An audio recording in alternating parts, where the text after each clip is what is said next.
Hello guys, কেমন আছেন আপনারা? আশা করতেছি অনেক ভালো আছেন। দেখেন আজকে আমার রান্না বান্না, আজকে দুপুরের রান্না এটা হচ্ছে ঢেঁড়স ভাজি। এই যে ডাউল রান্না করেছি, মশারির ডাউল, মাছ দিয়ে সবজি দিয়ে রান্না করেছি। এইটা হচ্ছে ডিম রান্না করেছি। এইটুকুই আজকে আমার রান্না বান্না।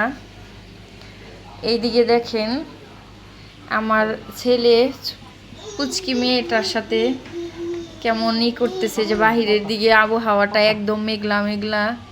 দেখেন ওইদিকে এই যে আমার ছেলে বড় মেয়েকে কেমন জানি করে, কিন্তু ছোটটাকে এতটা আদর করে।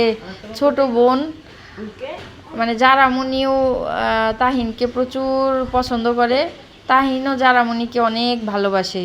কিন্তু ওই যে পিঠাপিঠির একটা বিষয় আছে না, এটা বাস্তব কথা। তো ওই যে তাহিনের ছোট হচ্ছে তানিশাকে একটু কেমন জানি করে, জারাকে প্রচণ্ড আদর করে। আপনারা ভালো থাকবেন। আসসালামু আলাইকুম।